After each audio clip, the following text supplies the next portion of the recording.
Bismillah. Em, Assalamualaikum warahmatullahi wabarakatuh. Alhamdulillahirrabbilalamin. Wassalatu wassalamu ala rasulillah wa ala alihi wa sahbihi ajma'in amma ba'du.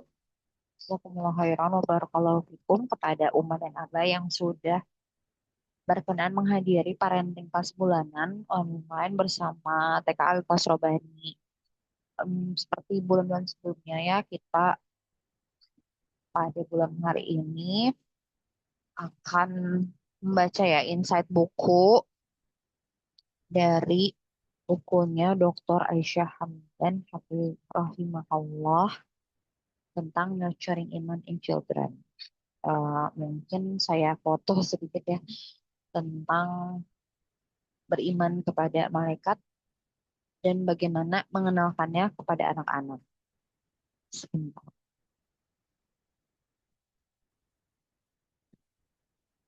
Em, Sebentar izin share screen.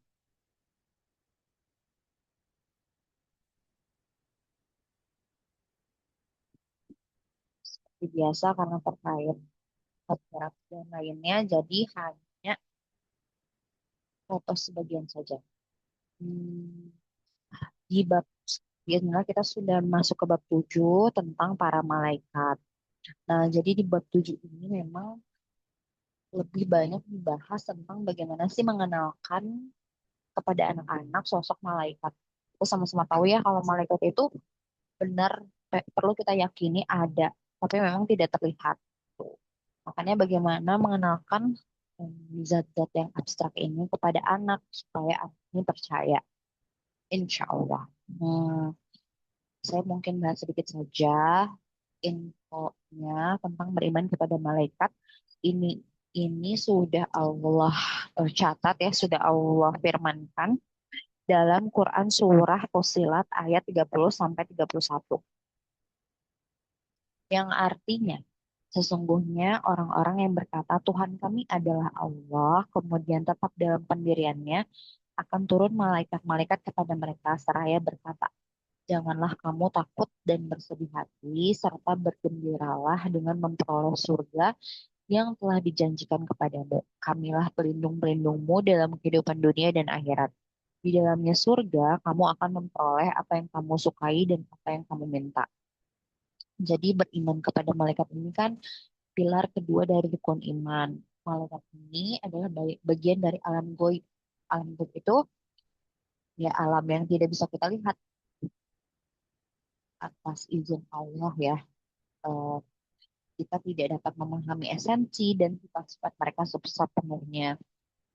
Perkara alam goib ini kita hanya tahu dan mengimani serta menerima mereka berdasarkan apa yang Allah wahyukan saja kepada kita.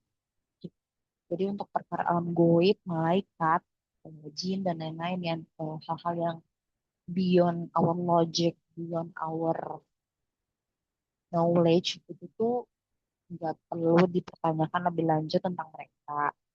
Ini kenapa? Karena sebagai wujud dari rasa iman kita, ini percaya pada hal gaib tanpa mengurangi atau menambah apapun selain dengan yang sudah disampaikan oleh Allah dan Rasulnya.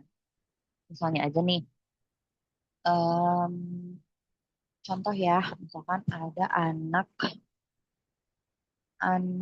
usia 5 tahun, terus kita kasih tahu contoh makhluk-makhluk hidup yang hidup di laut dalam. Kita belum punya Google-nya, maksudnya kita belum bisa menunjukkan gambarnya, tidak punya buku referensinya, kita cuma jelasin ada salah satu makhluk hidup yang tinggal mm, di laut dalam. Misalkan sebut saja eh, ini ya, belut listrik misalkan ya. Em, Waktu kita deskripsikan, kita cuma bilang belut listrik itu panjang, bisa berenang di dalam air. Kalau tersentuh dengan makhluk lain, makhluk tersebut bisa tersengat. Nah, terus ya udah cukup kayak gitu. Terus anak tuh bilang, oh berarti belut listrik ini warnanya biru ya misalkan. Terus juga misalkan blood restrict ini punya punya sirip ya misalkan. Nah, itu kan terus kita misalkan jawab ya udah blood restrict itu cuma yang mama bisa sampaikan kayak gitu. Untuk warnanya, untuk hal lainnya kita bisa tunjukkan secara jelas, tapi intinya secara umum blood restrict itu eh, panjang kalau makhluk lain nyentuh blood tersebut akan ke situ. Itu supaya biar anak tidak salah menggambarkan kan visualisasi seperti apa karena kita juga belum punya gambar blood test seperti apa atau kita nggak bisa ngegambar blood test seperti apa. Nah itu contohnya. Nah kebayang kalau misalkan anak kalah menggambarkan blood listrik misalkan di bayangan anak tuh blood listrik tuh oh yang warnanya biru atau warnanya pink lah di imajinasi mereka terus misalkan punya sirip panjang lah punya kaki misalkan kan itu jadi berabe ya pas dia akhirnya bisa lihat Bluetooth listrik asli. Nah itu contoh dari makhluk hidup lah di sekitar kita yang sebenarnya bisa kita lihat cuman belum bisa. Nah apalagi hal-hal yang benar-benar goib ya yang emang sengaja Allah tidak kasih tampak kepada kita sekarang. Ya pasti banyak hikmahnya ya. Kenapa malaikat-malaikat ini tidak diperlihatkan oleh Allah kepada kita. Tapi tetap keberadaannya, peran-peran, sifat-sifatnya itu perlu kita percayai. Itu. Nah, jadi setiap malaikat ini diberi tugas yang berbeda. Tapi walaupun demikian, semuanya itu bekerja secara serempak. Nah, di kesempatan kali ini, insya Allah, kita akan em, menjelaskan mungkin ya gimana sih cara ngenalin malaikat supaya anak tuh beriman kepada malaikat sementara malaikat ini tuh kan makhluk yang goib gitu kan kalau misalkan em, iman kepada kitab gitu kan iman kepada kitab ada ya contoh kitab Al-Quran gitu tapi malaikat seperti apa nah kayak gitu. Oh ya ini sebelum cara mengenalkannya ya ini ada tambahan lagi dari Dokter Aisyah. Jadi beriman kepada malaikat itu elemen penting dalam kepercayaan kita sebagai Muslim. Em, Beriman kepada mereka berarti kan menerima segala sesuatu yang telah dikabarkan. Nah ini di garis bawah ya dikabarkan dalam Al-Quran dan hadis tentang malaikat. Nah hanya dari kedua sumber ini kita bisa paham beberapa sifat, beberapa aja ya, karena saking majestiknya eh, ciptaan Allah yang satu ini karakteristiknya, terus nama dan tanggung jawab mereka. Kita paham juga hubungan mereka dengan kita manusia, serta bagaimana kesempurnaan mereka dalam menjalankan perintah-perintah Tuhan mereka. Nah, kalau kita merenungi ya, keimanan ini membantu kita menjadi sabar, berdedikasi, serta taat kepada Allah. Jadi kalau kita sadar ya tentang pengawasan para malaikat kepada kita, bagaimana mereka bakal mencatat setiap saat perbuatan kita, semakin kita memperhatikan setiap tindakannya, kita tuh jadi terus orang dewasa ya, kita itu semangat untuk biar terus-terusan mendapat ridho Allah dengan amal-amal yang kita kumpulkan setiap harinya. Kita sebagai mukmin ini paham ya kalau kita di dunia ini tuh nggak sendiri dalam menjalani ketaatan kepada Allah. Karena apa? Karena para malaikat ini menjaga kita atas izin Allah.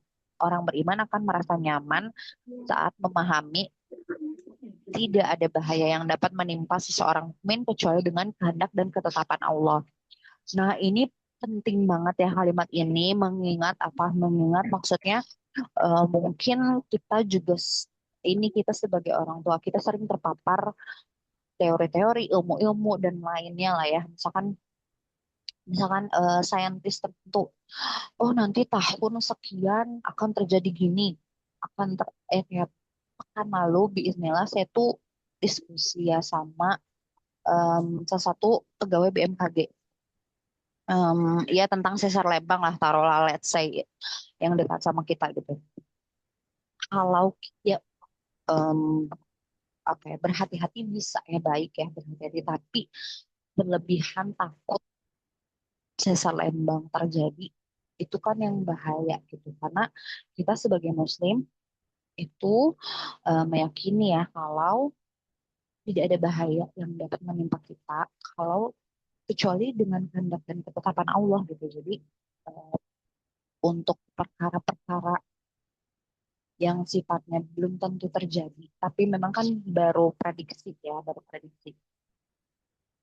Em, ya kita tetap waspada tapi tidak berlebihan gitu. Maksudnya sampai jadi, aduh takut keluar, takut jalan-jalan, aduh takut nggak mau ke Lembang, misalnya, takut nggak mau jalan-jalan ke alam. Nah, itu kan udah di tahap berlebihan.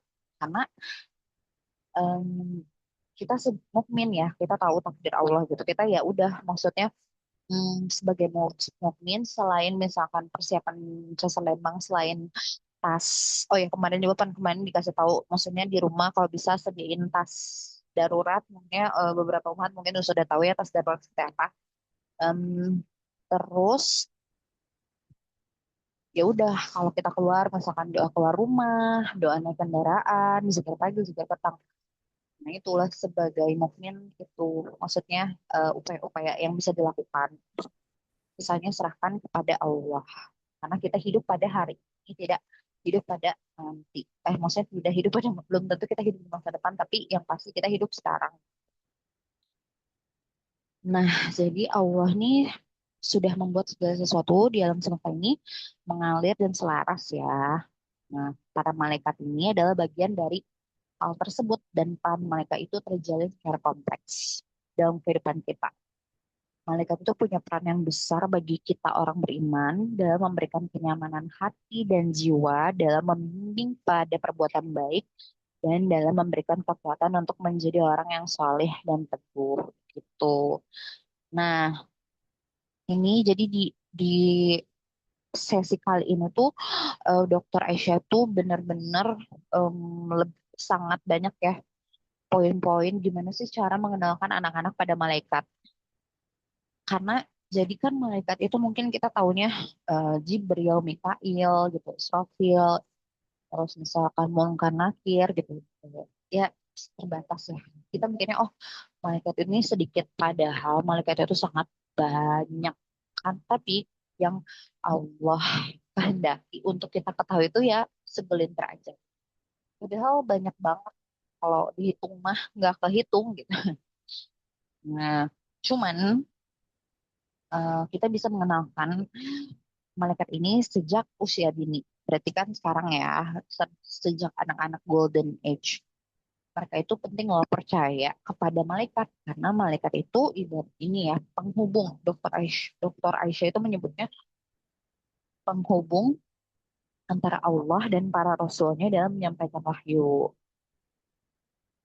Sulit ya kalau kita percaya turun wahyu, khususnya Al-Quran, tanpa kita tahu dan percaya kalau peran malaikat itu ada di sana. Nah, kita tahu siapa malaikatnya, malaikat Jibril. Malaikat Jibril adalah malaikat pembawa wahyu dan dia datang menurunkan wahyu kepada semua nabi, tidak hanya Nabi Muhammad SAW. Malaikat Jibril datang kepada Nabi Muhammad itu selama 23 tahun. Maka percaya kepada seluruh malaikat, khususnya malaikat Jibril adalah syarat penting untuk percaya dan membenarkan Al-Quran. Nah, pertama, Dokter Aisyah bilang, mungkin yang Uma mau catat boleh. Yang pertama, gimana cara mengenalkan malaikat kepada anak-anak, yaitu dengan dibacakan kisah-kisah ketika para malaikat berbicara kepada para nabi atau manusia lainnya. Nah, ini banyak ya riwayatnya em, di riwayat-riwayat sahih gitu, di mana malaikat Jibril terutama mendatangi Rasulullah. Nah, ini kita bisa jadikan kisah ini, kisah bagaimana interaksi malaikat dan nabi kepada anak-anak kita. Misalkan contohnya, yang paling populer waktu malaikat Jibril mendatangi Nabi Muhammad SAW di Gua Hiro, atau kisah. Isra dan Mi'raj misalkan. Itu juga salah satu contoh di mana malaikat Jibril menemani Nabi Muhammad Shallallahu Alaihi Wasallam naik ke langit dan surga tertinggi. Nah, ini untuk cerita ini kan kalau kita pakai logika kita saat ini yang sangat terbatas itu sangat mustahil ya. Gimana nembus langit gitu manusia gitu kalau zaman sekarang aja nembus langit itu perlu pakai roket, perlu pakai pakai apa ya? Pakai apa tuh? Pakai badan bukan APD ya, apa itu tuh yang kayak kostum astronot itu ya. Tapi waktu zaman dulu, zaman Rasulullah itu bisa beyond nembus langit, bukan cuma langit pertama ya kan kita itu sekarang ada di langit pertama ya. Tapi sampai ke langit ke tujuh itu luar biasa sih, benar-benar nggak tahu ya udah ada belum ya teori zaman sekarang tentang konsep waktu, konsep cahaya, konsep yang lain lah gitu untuk menjelaskan peristiwa Isra Mi'raj. Belum ada ya sepertinya nggak tahu sih kalau teori yang teori Einstein itu ya yang tentang konsep waktu cahaya cuman yang nggak tahu ya walau alam mungkin someday bisa ada ada teori detail tentang peristiwa ini tapi who knows ya yang pasti kita sebagai muslim tidak menunggu scientific approach dulu tapi kita percaya dalil dulu gitu. Adapun banyaknya research sekarang yang showing gimana benernya Quran dan Sunnah, berarti kan itu jadi salah satu tools saja untuk kita semakin beriman loh gitu, untuk menyuburkan iman kita sebagai orang dewasa. Nah, terus juga ya intinya kan eh, Dokter Aisyah ini yang pertama itu adalah menceritakan kisah-kisah tentang malaikat, koneksinya dengan manusia-manusia terpilih. eh, ini tuh oh ya ini juga nih ada misalkan sebuah hadis nih di mana disebutin kalau Nabi Muhammad SAW ini pernah melihat 600 sayap malaikat Jibril menutupi cakrawala. Terus juga malaikat juga dapat muncul dalam berbagai bentuk seperti manusia. Nah, dari gambaran malaikat ini, anak-anak juga dapat mulai paham ya betapa agung dan menakjubkannya ciptaan Allah. Mereka juga harus percaya nih sifat-sifat malaikat ini tanpa mengubah ataupun menggambarkannya dengan cara apapun. Nah, hmm, ada juga kisah-kisah lain ya yang bisa diceritakan kita. Dan mungkin kalau cara tahu kisah-kisah malaikat ini gimana mungkin bisa ya di buku-buku anak Islam itu kan ada misalkan iman kepada malaikat. Mungkin di toko oranye, toko hijau, toko hitam itu kayaknya banyak juga ya buku-buku eh, sejarah atau mungkin tentang buku-buku anak Islam bagaimana menggambarkan atau menceritakan malaikat dengan bahasa anak-anak. Nah, itu bisa dicari tuh. Soalnya ini banyak banget Dokter Aisyah ini menceritakan kehebatan em, malaikat. Mungkin saya bacakan aja ya satu. Ini cukup panjang dari hadis riwayat Bukhari dan Muslim ya. Ini hadis sahih. Saya bacakan aja. Di sini dari Abu Hurairah radhiyallahu anhu bahwasannya beliau pernah mendengar dari Rasulullah Shallallahu Alaihi Wasallam bersabda, sesungguhnya ada tiga orang dari kalangan Bani Israel, yang satu menderita penyakit kusta, satunya lagi kepalanya botak, dan yang terakhir matanya buta. Allah Subhanahu wa taala ingin menguji mereka semua dengan mengutus semua kepada mereka semua seorang malaikat. Nah, pertama kali malaikat tersebut mendatangi orang yang menderita kusta. Lalu berkata padanya, apa yang paling engkau dambakan? Orang yang menderita kusta itu menjawab, warna kulit yang bagus dan kulit yang mulus serta dihilangkan penyakitku ini yang membuat manusia merasa jijik denganku. Kemudian malaikat tersebut mengusapnya sehingga penyakit yang dideritanya hilang. Lalu kulitnya berganti menjadi mulus. Malaikat tersebut berkata kembali kepadanya, kata apa yang paling engkau cintai? Dia menjawab, unta. atau ia mengatakan sapi. Eh, di sini para perawi merasa ragu akan hal ini. Maka ia diberi seekor unta yang sedang hamil. Seraya diberikan doa oleh malaikat tersebut. Semoga Allah Subhanahu wa Ta'ala memberkahi kamu dengan unta ini. Kemudian malaikat tadi mendatangi orang yang botak, lalu berkata kepadanya, perkara apa yang paling engkau inginkan? Orang botak itu menjawab, rambut yang indah, sehingga aibku ini hilang. Jadi manusia tidak lagi menjauh dariku. Malaikat tersebut mengusap kepalanya, lalu tumbuhlah rambut yang indah, dan ia diberi rambut yang bagus. Lalu malaikat bertanya kembali, harta apa yang paling engkau cintai? Orang tadi menjawab sapi. Ia lalu diberi seekor sapi betina yang sedang hamil, seraya malaikat berdoa kepadanya. Semoga Allah Subhanahu wa Ta'ala memberkahimu dengan sapi ini. Setelah itu, malaikat tersebut mendatangi orang yang buta. Lalu kepadanya, apa yang paling engkau dambakan? Orang buta itu menjawab, aku mendambakan supaya Allah Subhanahu wa Ta'ala mengembalikan penglihatanku sehingga aku bisa melihat orang lain. Maka diusaplah matanya oleh malaikat tadi. Akhirnya Allah Subhanahu wa Ta'ala mengembalikan penglihatannya. Malaikat kemudian bertanya lagi, kata apa yang paling kamu sukai? Dia berkata, kambing. Ia pun diberi kambing yang sedang hamil. Kemudian masing-masing dari hewan pemberian tadi saling beranak pinak. Sehingga orang yang pertama mempunyai satu lembah unta, yang satunya lagi mempunyai satu lembah sapi, dan yang terakhir pun mempunyai satu lembah kambing. Lalu pada suatu ketika malaikat tersebut mendatangi orang yang terkena kusta dengan kondisi dan rupa yang sama ketika dirinya dulu memiliki kusta. Lalu malaikat memelas kepadanya, saya orang yang miskin, sungguh diriku telah kehabisan bekal untuk meneruskan perjalanan. Tidak ada yang mampu menolongku pada hari ini, melainkan Allah Subhanahu wa Ta'ala dan dirimu. Saya minta kepadamu yang telah diberi warna kulit yang indah dan bagus serta harta yang berlimpah, berilah saya seekor unta agar saya bisa meneruskan perjalananku.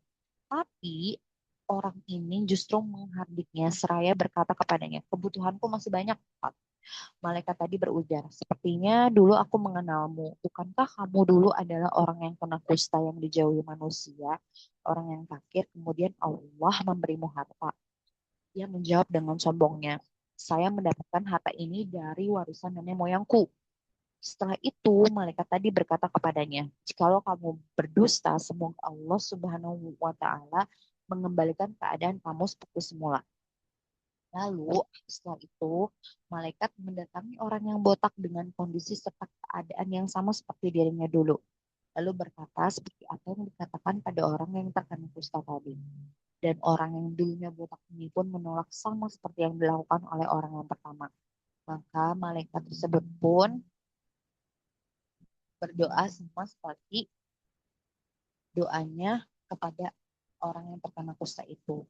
Lalu yang terakhir, malaikat mendatangi orang yang dulunya tidak bisa melihat dengan keadaan dan kondisi yang sama seperti dirinya dulu. Lalu berkata kepadanya, saya orang miskin dan seorang musafir yang telah kehabisan bekal untuk melanjutkan perjalanan. Tidak ada yang bisa menolongku melainkan Allah Subhanahu wa Ta'ala dan dirimu. Saya minta kepadamu yang telah dikembalikan kesehatannya seekor kambing agar saya bisa meneruskan perjalananku. Orang tersebut berkata bijak kepadanya, sungguh dulu diriku adalah orang yang buta. Kemudian Allah Subhanahu wa Ta'ala mengembalikan penglihatanku. Ambillah seberapa yang engkau mau dan tinggalkan sesukamu. Sungguh demi Allah saya tidak merasa keberatan dengan sesuatu yang diambil karena Allah Azza wa Jalla. Malaikat tersebut menjawab, ambil hartamu, kalian sedang diuji. Sungguh Allah Subhanahu wa Ta'ala telah ridho kepadamu dan murka kepada dua sahabatmu. Nah, kisah tadi ini dari hadis riwayat Bukhari Muslim. Cukup panjang ya kalau dibaca. Tapi insya Allah kalau misalkan dibaca kepada anak-anak tentang kisah malaikat dan orang-orang tiga orang ini tuh bisa ngambil banyak hikmah ya, banyak hikmah banget gimana kalau kita tuh mengajarkan anak-anak kalau Allah tuh punya tujuan tertentu loh dalam pengutusan malaikat. Hal ini berarti kan Allah sangat memperhatikan ciptaannya. Allah juga mengatur kehidupan ciptaan-ciptaannya pada waktu yang tepat sesuai kehendaknya. para malaikat ini juga kan penghubung langsung antara Allah dan hamba-hambanya di dunia ini. Nah, itu. Jadi memang para malaikat ini punya tanggung jawab ya dalam mengatur urusan makhluk-makhluk Allah dan mengawasinya. Jadi tidak hanya tanggung jawab kepada manusia, tapi juga benda mati, bahkan juga jin. Ini jin itu maksudnya makhluk gaib yang diciptakan dari api tanpa asap. Beberapa malaikat juga dipercaya nih untuk mengatur dan matahari dan bulan. Bahkan beberapa yang lain ada yang bertugas mengatur planet, awan, hujan, dan gunung-gunung.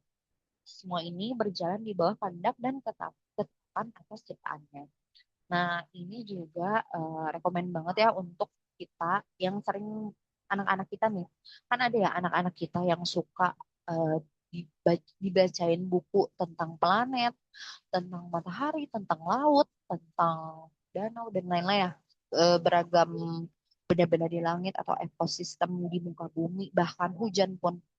Tapi kalau misalkan kita hanya cerita aja itu ya gitu, maksudnya itu kan berarti fakta ya, fakta fakta ilmiah.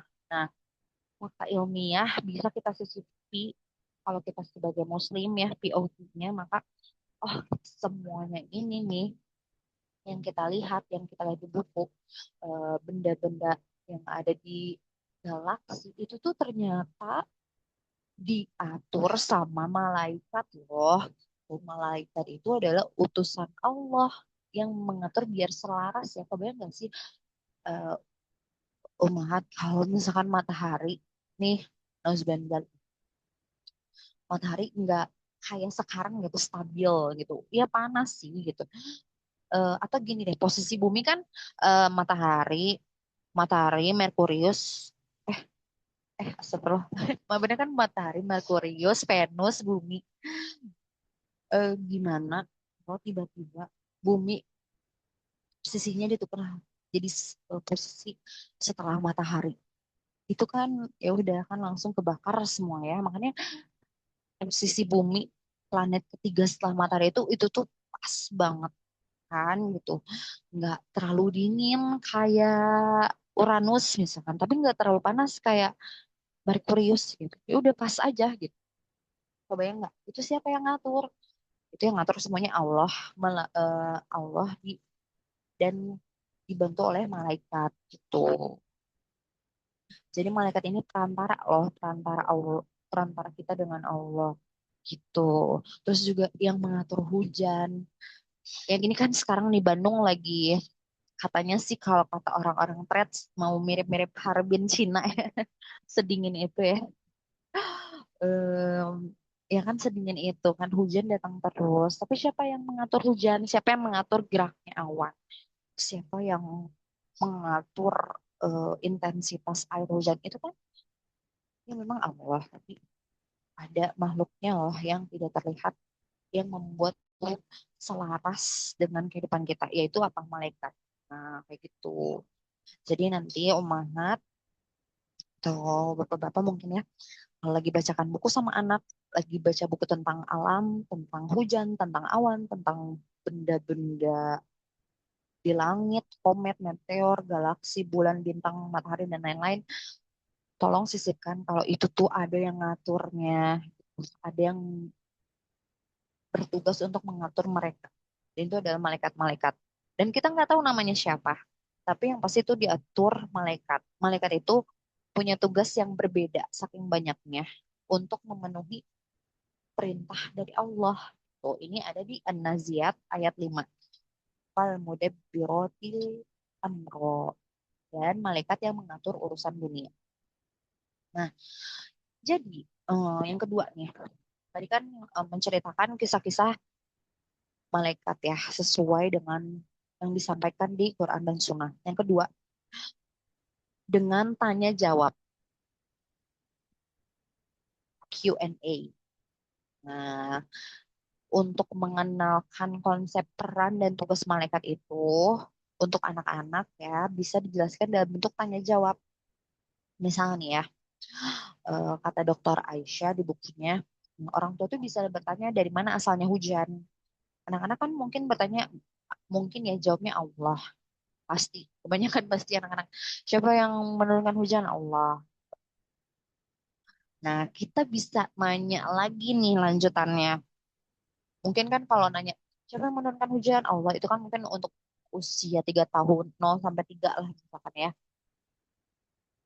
Untuk anak-anak yang sudah kritis, sudah sering banyak nanya, kita bisa nanya lagi. Siapa ya yang mengikuti perintah Allah untuk menurunkan hujan? Nah, mereka jawab para malaikat. Nah, jadi pertanyaannya, eh, mungkin yang asalnya siapa yang menciptakan ini, siapa yang menurunkan ini, siapa yang membuat ini dan itu Allah. Kita bisa nambah lagi nih, siapa ya yang mengikuti perintah Allah untuk titik titik titik. Siapa yang mengikuti perintah Allah untuk em, mengatur rotasi bumi, namanya. Itu para malaikat. Siapa yang mengikuti perintah Allah untuk menurunkan hujan, untuk mm, mengatur apa tuh matahari misalkan ya, cuaca, terus petir dan lain-lain. Nah, kita jawab para malaikat. Anak-anak akan menjawab para malaikat. Nah, gitu. Terus juga bisa hmm, pertanyaan-pertanyaan terkait misalkan siapa ya malaikat yang misalkan yang menjadi perantara Nabi dalam menerima wahyu dari Allah, malaikat Jibril. Tuh, pokoknya question and answer yang eh, bukan bagaimana kenapa ya itu mungkin nanti lah kayaknya yang saya pahami tidak ada hal-hal goib ini, tidak ada pertanyaan bagaimana kenapa ya, karena kan em, hal-hal goib itu dalilnya jelas. Jadi kalau tanya bagaimana kenapa itu nanti akan membuka celah em, hal-hal yang di luar kuasa kita lah. Nah, kan kalau hal-hal goib tadi ya, fokus pada dalil aja. Jadi untuk pertanyaan-pertanyaan apa siapa kayak gitu, apa siapa. Hmm, jadi terus juga kan nanti misalkan di sini ada yang punya anak remaja mungkin ya, atau mungkin ada keponakan yang udah remaja gitu, atau mungkin ada yang bahkan ada anaknya yang mau masuk pas remaja, itu juga kan bisa ya, dikasih tahu, dikasih paham. Kalau misalkan ada loh malaikat akan mencatat perbuatan baik dan buruk kita dan akan mengawasi kita setiap saat. Ini biar apa? Kan apalagi remaja zaman sekarang yang nauzubillah, semoga Allah melindungi kita, melindungi kita, bahkan dari kita sendiri ya dari fitnah dunia ini ya yang sudah luar biasa. Em, jadi keingetan tadi, bismillah saya diskusi sama salah satu umahat yang anak-anaknya sudah fase remaja ya. Saya tuh nanya gimana ya, maksudnya kan apalagi anak laki-laki, misalkan anak-anak laki-laki pas remaja tuh baiknya gimana gitu. Maksudnya ya mungkin kalau kita lihat kan berita-berita yang aneh-aneh, misalkan game lah, apalah gitu kan. Em, Sebenarnya mungkin tidak dipersempit hanya untuk laki-laki, anak laki-laki remaja ya, tapi juga mungkin anak laki-laki, anak perempuan juga. Cuman karena beliau inilah anak-anaknya luar biasa ya, masya Allah gitu, bagus bagus ya, sekolah SMP-nya, SMA-nya gitu. Jadi kan bisa ya diambil kebiasaan atau apa ya, hal yang baik yang bisa kita adaptasi. Intinya beliau bilang untuk anak-anak remaja misalkan emang perlu disibukkan sih sama kegiatan fisik, yaitu bisa dengan olahraga gitu. Jadi ya mungkin perempuan olahraga, anak remaja entah yang mungkin renang mungkin ya, atau ya pokoknya hal-hal yang menyibukkan, menjauhkan dia dari gadget lah intinya gitu. Kalau laki-laki kan opsinya banyak ya kalau olahraga ya, anak laki-laki remaja. Karena umat itu juga cerita, jadi beliau itu kan punya anak remaja. Memang dari usia SD nih, dari usia SD. Nah ini juga kan mungkin anak-anak kita kan nanti mau masuk fase SD. Jadi disarankan sih memang katanya tuh jangan hanya di sekolah aja, tapi bisa kasih aktivitas tambahan ya dengan olahraga bebas gitu. Kalau Umat itu anak laki-lakinya itu dari SD tuh udah em, di dilibatkan di olahraga baseball. Nah, jadi kan olahraga banyak ya, maksudnya mau renang, mau memanah, mau berkuda. Berkuda sih jauh ya di sini di Ciwidey kayaknya ya terdekat. Atau mungkin memanjat, ya memanjat kan ada ya di Katapang. Atau mungkin ya sesepedahan ya. Atau sepak bola, oh yang dekat sepak bola misalkan atau apa ya. Ya pokoknya olahraga fisik itu. Nah itu tuh eh, itu testimoni langsung dari ibu-ibu yang sudah punya melewati fase SD, anaknya fase remaja. Itu kan jadi hal anak tuh misalkan anak tuh berkegiatan ya padat lah, let's say udah SD, eh, SD terus langsung olahraga kan, misalkan habis sekolah tuh langsung olahraga. Nah nanti kan itu tuh tersibukan gitu. Jadi kalaupun dapat HP, pegang HP tuh ya udah cuma kayak selewat-lewat aja karena udah capek itu dan akhirnya tidur. Kayak gitu sih intinya. Jadi selain kita kenalkan ya kita paparkan, nanti kamu tuh apapun perbuatan baik kamu, perbuatan buruk kamu tuh nanti ada yang catat loh. Tuh. Dan itu tuh malaikat. Nah, kita juga untuk praktisnya eh, dengan melibatkan anak-anak di aktivitas fisik yang baik, yang positif lah intinya, yang bikin capek intinya biar gampang, biar jauh dari HP intinya. Nah, ya lanjut lagi. Jadi itu intermezzo aja ya, Umahat. Atau mungkin untuk Umahat yang nanti tahun ini anaknya gap year itu maksudnya bukan kuliah ya, gap year eh, setahun nih kagok ya usia nanggung kayak anak saya nih. 5,5 tahun SD nggak bisa, tapi kalau TK udah kelamaan. Nah, itu juga bisa aktivitas-aktivitas olahraga ya gitu.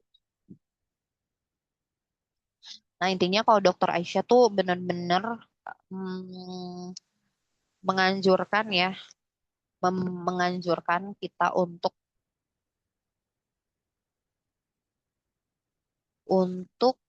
em, mengenalkan kalau ada dua malaikat pencatat di sisi kiri dan kanan. Tuh. Oke, selanjutnya ini juga Dokter Aisyah bilang ya, malaikat kita juga diberikan Allah berupa malaikat penjaga yang melindungi dari apapun yang belum ditetapkan di atas kita. Terus, jadi malaikat-malaikat pelindung ini sudah diberi tugas ya untuk melindungi setiap manusia sampai ketetapan Allah itu tiba. Nah, saat ketetapan Allah tiba, para malaikat akan menarik diri dari manusia tersebut. Dan ada juga yang malaikat yang hadir saat kematian seseorang. Tuh. Terus juga ada nih, Allah juga kan sudah menunjuk sosok malaikat sebagai pendamping bagi kita manusia. Jadi ada hadisnya ya, Nabi Shallallahu Alaihi Wasallam bersabda, tidaklah seorang pun di antara kamu kecuali disertakan padanya korin dari kalangan jin dan korin dari kalangan malaikat. Eh, ini hadis riwayat Muslim ya, jadi sahih. Jadi adanya sosok goib yang selalu mendampingi ini akan mendorong kita manusia untuk senantiasa beribadah kepada Allah, mengikuti jalan kebenaran, dan menghindari kejahatan. Jadi kalau di dalam diri kita ada bisikan pengen istighfar terus, nah bisa jadi itu korin dari kalangan malaikat ya, gitu. Atau tiba-tiba lagi nggak bisa tidur pengen sedekah, sedekah kan sekarang bisa bisa transfer ya, pengen sedekah gitu kan langsung buka apa tuh rekening banknya, terus transfer ke yayasan tertentu yang kita udah sering rutin misalnya. Nah itu kan berarti bisa jadi koren dari tangan malaikat ya, daripada meren overthinking, mikirin hal-hal yang sudah terjadi, disesali berlarut-larut, mending dipakai jarinya untuk bersedekah gitu. Nah, terus juga ada juga ya malaikat yang memohon kepada Allah salawat dan ampunan kepada orang-orang yang beriman. Jadi banyak banget nih tugas malaikat tuh ya dan perannya. Terus kata Dokter Aisyah, Anak-anak itu juga perlu diajarkan kalau malaikat akan bersama mereka pada saat ajal tiba. Ya, malaikat maut dan malaikat lainnya itu dipercayakan untuk mengambil jiwa setiap manusia saat kematian. Ini ada di Quran Surah As-Sajdah ayat 11. Yang artinya, katakanlah malaikat maut yang diserahi tugas untuk mencabut nyawamu akan mematikanmu, kemudian kepada Tuhanmu lah kamu akan dikembalikan. Jadi ini dijelasin ya Dokter Aisyah. Jadi kalau untuk orang munafik dan kafir, proses pencabutan nyawa itu akan sangat sulit dan menegangkan. Tapi sebaliknya untuk orang-orang beriman, proses diambilnya nyawa akan terasa menenangkan gitu. Jadi kalau untuk orang-orang solih, penampakan malaikat itu akan bagus ya, wangi, terus terbaik deh penampilannya, terus indah dan akan juga malaikat tersebut akan membawa kabar gembira dengan cara yang menyenangkan. Nah, setelah meninggal pun em, ada di alam kubur ya, ada malaikat mungkar dan nakir. Nah, katanya di sini Dr. Aisyah bilang eh, dua malaikat ini akan bertanya pada ruh. Jadi nanti em, bukan lagi jasad ya kan kalau meninggal ini ruh sudah dicabut ya dari jasad. Jadi ruh plus jasad itu adalah jiwa ya. Makanya kita nih kita ini sekarang kan alhamdulillah masih dikasih Allah kehidupan.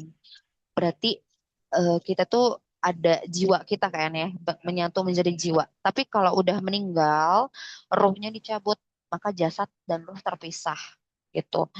Nah, nanti si ruh ini akan ditanya di alam kubur sama malaikat mungkar dan nakir gitu. Nah, terus juga ada lagi nih. Tadi kan mungkin tentang peran-peran dan tugas-tugas malaikat ya, yang sebagiannya kita tahu dari dalil. Nah, yang ke berapa ya? Ke tiga itu anak tuh perlu ya dibiasakan untuk mengucapkan assalamualaikum saat masuk rumah. Assalamualaikum warahmatullahi wabarakatuh. Nah, ini disclaimer ya Umma dan mungkin Aba. Jadi kalau misalkan di rumahnya itu ada orang, misalnya anak pulang sekolah, di rumah kan ada ibu misalkan, ada adik, anak sama ayah pulang sekolah ya, gini skemanya anak dan ayah pulang sekolah. Cuk, cuk, cuk, cuk, buka pintu. Assalamualaikum warahmatullahi wabarakatuh. Nah, berarti kan itu di rumah ada ibu. Nah, ibu jawab Waalaikumsalam warahmatullahi wabarakatuh. Tapi kalau situasinya di rumah, kita baru misalkan sekeluarga ini baru pulang dari Indomaret. Berarti kan rumah kosong ya. Salamnya seperti apa? Salamnya itu eh, bukan Assalamualaikum, tapi Assalamu alaina wa ala ibadillahi sholihin. Gitu. Ya, mungkin sudah hafal deh karena eh, sudah apa ya, common sih ya bacaan Assalamu alaikum warahmatullahi wabarakatuh. Jadi intinya kalau ada orang di rumahnya, ini nggak apa-apa ya Uma dan Abah. Maksudnya kita kenalin aja anak-anak karena kan eh, jangan sampai kita berpikir, aduh masih anak kecil lah bingung kali konsep Assalamualaikum, Assalamualaikum. Nah, nggak apa-apa, diajarin aja. Maksudnya dikenalin. Karena itu juga ya mungkin secara secara psikologis itu kan juga bikin anak tuh makin cerdas ya. Anak tuh kan bisa jadi apa ya, belajar membedakan situasi tuh situasi konteks tertentu gitu. Jadi nggak apa-apa maksudnya em, kalau misalkan langsung praktik ya misalkan oh habis pulang jalan-jalan oh nggak ada siapa-siapa di rumah buka pintu umaknya atau abahnya langsung assalamu alayna wa ala ibadillahi sholihin. Nah, tapi kalau misalkan di rumahnya ada umaknya gitu bapaknya sama anaknya buka pintu assalamualaikum warahmatullahi wabarakatuh kayak gitu ya. Jadi hmm, intinya itu yang di rumah itu perlu ya kita biasakan salam waktu masuk rumah. Kenapa? Karena ada malaikat hadir di situ. Mereka tuh anak tuh perlu paham bahwa membaca Al-Quran dan mempelajari Islam di dalam rumah sangat penting. Supaya apa? hidup kita berkah karena ada malaikat juga di dalam rumah. Jadi jangan sampai kita tuh ngenalin kalau di rumah itu ada jin, ya pasti ada jin, tapi kita juga perlu mengenalin di rumah itu ada malaikat loh kalau kita sering ngaji, kalau kita sering belajar agama di rumah, kita sering berzikir, sering baca-baca baca surah-surah dalam Al-Quran gitu. Jadi banyak salam di rumah, tebarkanlah salam di rumah gitu. Karena ada ya hadis juga, Nabi Shallallahu Alaihi Wasallam bersabda, tidaklah suatu kaum duduk di rumah dari rumah-rumah Allah, mereka membaca kitabullah, mereka mempelajarinya, kecuali akan turun kepada mereka malaikat dan mereka akan diliputi rahmat dan Allah Subhanahu wa taala akan menyebutkan mereka di hadapan para makhluknya yang ada di sisinya. Dan barang siapa yang terlambat amalannya maka tidak akan dicepatkan oleh nasabnya. Ini ada di hadis riwayat Muslim. Nah, jadi malaikat-malaikat pembawa rahmat juga mendoakan orang-orang yang menjenguk orang sakit. Nah, ada lagi nih selanjutnya ya. Ada waktu yang tepat banget untuk membahas para malaikat, yaitu saat izin minum sebentar. Saat bentar lagi ya, bentar lagi kita akan masuk bulan Ramadan. Nah, bulan Ramadan ini waktu yang tepat sekali untuk kita membahas tentang para malaikat. Karena apa? Karena pada malam Lailatul Qadar atau jadi malam ini tuh satu dari 10 malam terakhir ya di bulan Ramadan, ibadah dan bentuk-bentuk perbuatan lain itu ya, apabila kita lakukan pada malam ini akan diberi pahala seolah-olah telah dilakukan selama 1000 bulan. Nah, jadi kan pada malam Lailatul Qadar ini para malaikat turun ya dari langit, terus membawa ketetapan-ketetapan Allah. Nah, hal ini juga kan ada ya di dalil surah Al-Qadar ayat 3 sampai 4. Lailatul Qadar ini lebih baik daripada 1000 bulan. Pada malam ini turun para malaikat dan Jibril dengan izin Tuhannya untuk mengatur semua urusan. Nah, dari ayat ini tuh kita bisa ya ketahui kalau para malaikat menurunkan ketetapan yang sudah ditakdirkan terjadi untuk tahun berikutnya. Nah, ini tuh salah satu tugas penting para malaikat yang harus kita ajarkan kepada anak-anak kita. Jadi penting juga nih kalau anak-anak juga tahu kalau malaikat itu nggak akan masuk rumah yang di dalamnya ada patung, ada gambar makhluk bernyawa atau anjing. Ada hadisnya Rasulullah Shallallahu Alaihi Wasallam bersabda, malaikat tidak akan memasuki rumah yang di dalamnya ada anjing dan tidak juga yang ada gambar bernyawa. Nah, supaya anak paham alasan di balik pelarangan tersebut, hadis ini juga bisa membantu anak-anak ya menjelaskan masalah ini kepada orang lain yang mungkin kurang paham larangan ini. Nah, lagi-lagi intinya Dokter Aisyah itu em, mengencourage ya, menyemangati kita para orang tua untuk kalau mengenalkan cinta pada malaikat itu, peran-perannya itu dengan kisah-kisah, melalui kisah-kisah malaikat gitu supaya mereka yakin gitu. Walaupun memang kalau secara teori ya anak itu kan masih anak usia dini apalagi masih bingung dengan konsep abstrak. Tapi nggak apa-apa, kita tetap kenalin aja dan kita personakan sebaik-baik mungkin kalau malaikat ini luar biasa makhluk goib, makhluk yang luar biasa tugasnya, perannya untuk kita gitu, untuk penyelarasan bumi dan seisinya serta galaksi dan isinya. Tuh. Soalnya apa? Anak-anak ini, kita ya anak-anak usia dini dan setelahnya itu tuh percaya loh apa yang kita katakan. Jadi biasanya ya mungkin muncul pertanyaan atau rasa ingin tahu, tapi ini tuh akan keyakinan mereka kepada malaikat itu akan hadir secara alami asal kita tuh menceritakan hal-hal yang baik, yang bagus, yang indah, yang luar biasa, majestic gitu. Kita tuh perlu yakin, percaya diri ya waktu cerita tentang malaikat. Hmm, terus kita juga perlu menekankan ya kalau malaikat ini adalah hamba Allah yang selalu taat dan tunduk kepada Allah. Tuh. Anak. Nah, ini last statement. Anak-anak juga perlu sadar kalau malaikat itu bagian dari rencana dan pengaturan Allah terhadap alam semesta dan para malaikat terjalin sangat erat dalam kehidupan anak-anak di dunia. Jadi ada manfaat yang sangat besar yang dapat anak-anak peroleh dari iman kepada malaikat yang memberikan apa rasa nyaman kepada hati dan jiwa, membimbing anak-anak kepada perbuatan yang lebih baik, dan memberikan kekuatan untuk menjadi taat dan setia kepada Allah. Nah, iman kepada malaikat ini membantu anak untuk mengenal keagungan Allah yang tercermin dalam penciptaan malaikat. Nah, ini tuh jadi kalau dengan mengetahui kalau Allah menciptakan para malaikat ya untuk mendukung, ini perlu di-highlight ya, untuk mendukung, melindungi dan memberi manfaat kepada orang-orang beriman, maka itu akan membuat kita menjadi lebih bersyukur kepada Allah.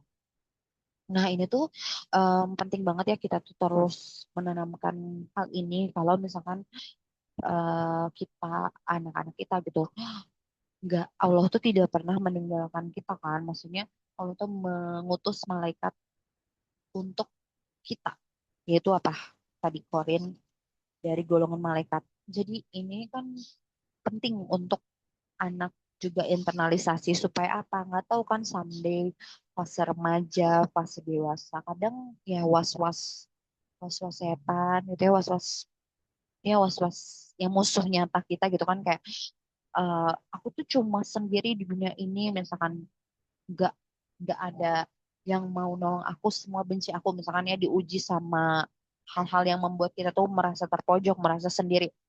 Kalau kita sudah nanamkan kalau misalkan kita manusia muslim ya, sebenarnya siapapun ya, muslim khususnya gitu, Allah tuh hadirkan malaikat ya yang selalu bersama kita gitu. Jadi kita tuh sebenarnya tidak pernah sendiri. Tuh ada malaikat yang Allah utus untuk menjaga kita di dari sekian banyaknya banyak banget ya malaikat yang ada di dunia ini, di dari langit satu sampai langit tujuh. Nah, para malaikat ini membawa cahaya, kedamaian, ketenangan, serta menghilangkan kekhawatiran, kesedihan, dan keputusasaan atas izinnya. Malaikat ini adalah salah satu nikmat Allah yang luar biasa dan menakjubkan. Begitu ya. Jadi ini penting banget sih untuk kita ya, orang dewasa, eh, kita dulu mungkin ya sebagai orang tua, untuk meyakini kalau tentang malaikat ini gitu, peran dan fungsinya serta keberadaannya. Walaupun memang tidak terlihat, tapi kita perlu yakini ada gitu. Nah ya tadi ya, maksudnya eh, mau sekeos apapun dunia ini, selama memang kita percaya kalau misalkan Allah selalu ada untuk kita dengan mengutus para malaikat, ya udah kita akan selalu merasa tenang karena tadi ya malaikat ini kan terbuat dari cahaya. Jadi emang fitrahnya seperti itu ya, selalu tunduk dan taat kepada Allah. Jadi nggak mungkin misalkan ada satu, ya kan tadi ya korin, korin golongan malaikat. Karakteristik malaikat itu kan terbuat dari cahaya dan selalu tunduk pada Allah. Nggak mungkin isi korin dari golongan malaikat ini yang emang tugasnya menemani kita tiba-tiba mau tugas mau pindah deh, mau ngurus, gak mau nemenin si manusia ini tapi mau manusia lain, nggak mungkin. Nah, malaikat itu fitrahnya selalu tunduk, selalu taat. Oh, jadi kalau misalkan ada pikiran-pikiran aneh ya dalam diri kita kayak aku ini tidak layak dicintai, tidak, selalu sendiri dan lain, itu tuh dihempaskan aja dengan meyakini kalau ada, kalau Allah tuh cinta kita melalui pengutusan malaikat yang ada di menemani kita, selain yang mencatat amal baik dan buruk kiri kanan ya. Tuh. Nah, tuh jadi insya Allah ya gitu dari keimanan, keimanan dari iman kepada malaikat, kita bisa mengajarkannya juga kepada anak-anak bagaimana memupuk, mengenalkan cinta kepada malaikat kepada anak-anak. Yaitu tadi utamanya dengan menceritakan kisah-kisah para malaikat yang ada di Quran dan Sunnah. jenis search atau sumbernya itu bisa di toko oranye, hijau, hitam, kuning itu mungkin ada ya di online atau mungkin di toko-toko buku gitu supaya mungkin ada bingung kan kalau langsung dari dalil itu kan bahasanya baku ya gitu. Kalau buku-buku anak kan bisa disederhanakan gitu tanpa menghilangkan esensi inti dari dalil tersebut. Terus yang kedua dengan tanya jawab ya Q&A apa dan siapa. Terus tadi yang ketiga itu hmm, anak-anak itu perlu ya dibiasakan yang kedua itu kan Q&A tentang peran dan tugas malaikat ya. Karena, sebenarnya banyak ya tugas malaikat ya dan perannya cuman untuk lebih mudah masuk ke pemahaman anak ya tentang konsep malaikat itu dengan Q&A apa dan siapa. Selanjutnya yang ketiga, anak-anak itu perlu dibiasakan untuk mengucapkan Assalamualaikum warahmatullahi wabarakatuh kalau masuk rumah. Tadi ada disclaimer dikit, kalau misalkan ada orang di rumah, biasakannya Assalamualaikum warahmatullahi. Kalau tidak ada siapa-siapa di rumah, saat buka pintu kita bisa Assalamu alaina wa ala ibadillahi sholihin. Seperti itu. Nanti mungkin eh, kalau butuh redaksi jelasnya bisa Google ya, kayaknya banyak deh yang bikin poster-poster gitu. Masuk rumah Assalamualaikum, tidak ada orang Assalamualaikum dan seterusnya.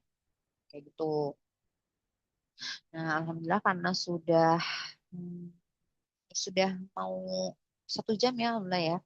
4 menit lagi kita sudah bisa mengakhiri ini. Insya Allah bulan depan kita akan bahas tentang para nabi dan rasul. Bagaimana sih kita mengenalkan ya cinta nabi dan rasul. Sebenarnya biasa Ta'ala kan di TKR itu buku displaynya yang sering menceritakan tentang para nabi dan rasul ya. Tapi mungkin di sini supaya biar lebih tercerahkan nih kita sebagai orang tua gimana sih anak-anak perlu diajari biar cinta sama Nabi dan Rasul bagaimana mengambil ibrah dari perjuangan-perjuangan mereka gitu dan bagaimana anak-anak tuh bisa mempraktikkan sunnah-sunnah Nabi Muhammad SAW di berbagai lini kehidupan mereka gitu. Insya Allah.